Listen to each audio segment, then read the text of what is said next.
that really good partnership between Charlie Tier and Richie Berrington just changed the dynamic of that start, really, because it looked like it could be a very poor start. And Richie Berrington perhaps got a very fortunate LBW call in the first ball he faced. He's made the most of it. He's made it count. There's been two really close calls. We also saw one go Tier's way. Now he's been dismissed since off Raj Banshi missing the sweep. Thought that was going to go on and thud into the stumps.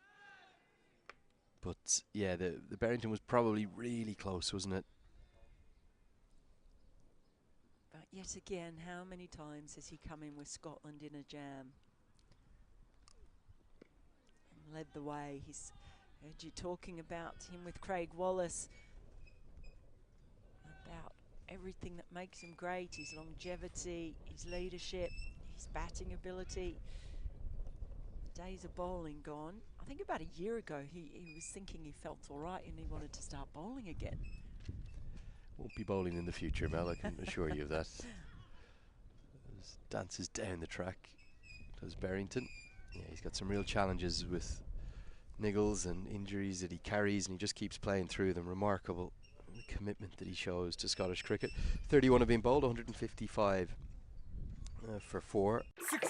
ये तो भला हो Amazon Prime का सिर्फ 399 में पूरे साल free delivery के साथ जबरदस्त ऑफर्स भी मिलते हैं नीचे रख जो दिल चाहे, it's on Amazon Prime. Unlimited free and fast delivery. Everyday offers. Shopping plans start at ₹3.99 per year. Of them, with their flags, I saw so many flags. Bumped into Chris Greaves. He's over there near the sight screen. Very much looking forward to coming back into the side for the T20s in Glasgow that follow this, and for those qualifiers afterwards. If selected, of course. That squad not selected yet. Be interesting to see if Scotland can get a couple of their county players for that.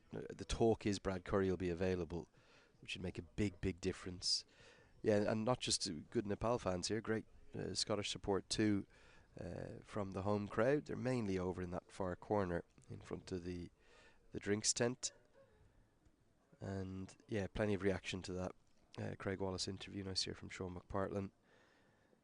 Definitely calling edged wide. Oh, great diving effort. I think it's Arif Sheikh in there, is it? At first slip. Did he get a fingertip on this, or did it just slow up on the outfield?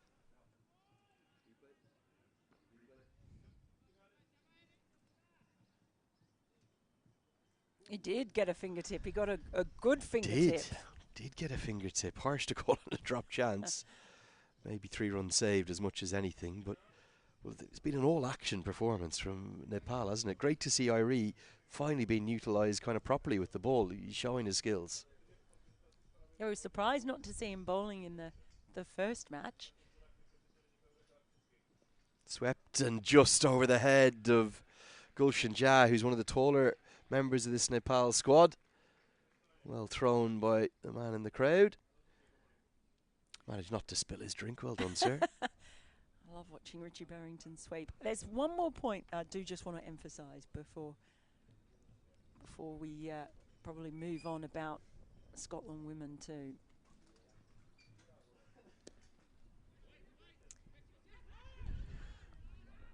Look at the chaos that Irie causes, even when he doesn't field it. Complete chaos with the speed.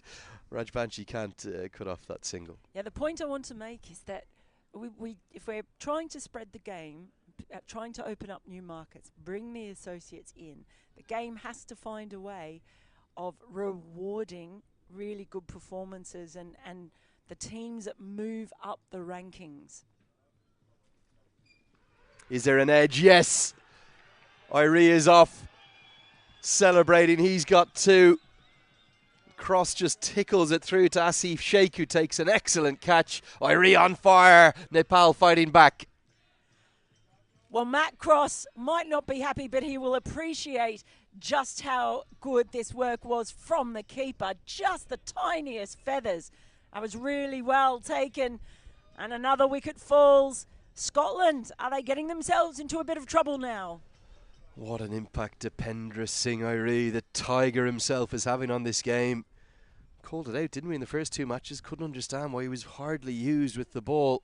Brought in today primarily because Lamachani's been struggling. And look at the two batters.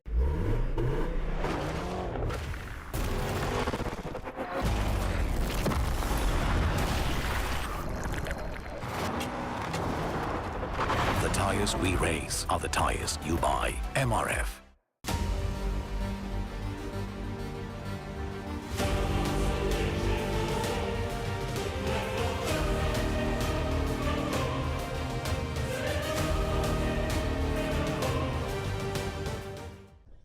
I just think it was maybe a little bit of an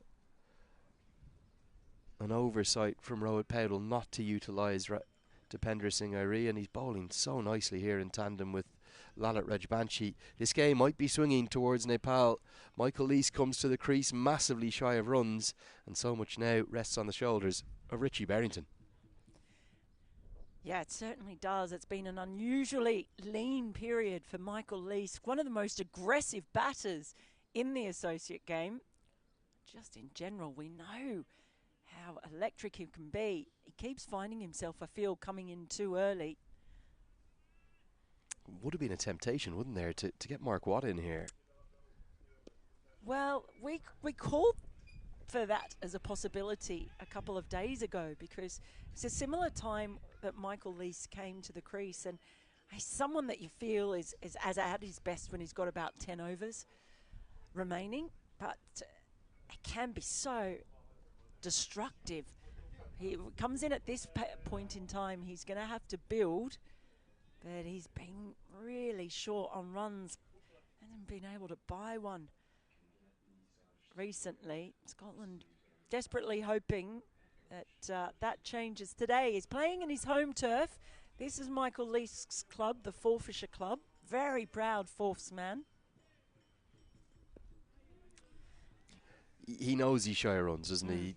He kind of wears his heart on his sleeve. You see his emotions. Mark Watt does it, the pads on there. You can see him. Doug Watson, interesting one. I think maybe, given what we've seen throughout the last month or so, might have made a bit more sense to get Watt up the order. Least will get off the mark with a single. Bim Sharkey can't cut that off. It's horrible when you're going through that lean patch of form, isn't it, with the bat? You're almost walking to the middle with a bit of fear rather than with any positivity. Well, you're right, he does wear his heart on his sleeve. He's one of the most passionate players I think I've ever seen play the game. He likes to be involved. Oh, it's quick, but they are quick as well. Yeah, Leask has got home here, but Paudel with the direct hit might have been interesting. Yeah, he's had a horror run of form. I'm going to read you his scores over the last 2 months, which you won't like me for, but just have to deal with that if he watches it back. 0, 2, 14, 1, 18, 4 in his last 6 ODIs. On the tour of Zimbabwe, he wasn't in the runs either. He's actually been bowling really well when he's been called upon. He's taken wickets almost every time he's been asked to have a bowl, and I certainly couldn't understand why he was brought in so late to the attack 2 days ago. Yes, I did ask Richie Berrington that for you in the presentation. He laughed. He did say this morning that the fact he got a wicket second ball means that he brought him on at exactly the right time, Lenny. Not having that, Richie. He's lucky he's batting well out there.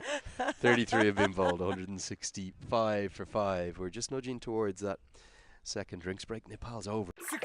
ये तो भला हो Amazon Prime का, सिर्फ 399 में पूरे साल free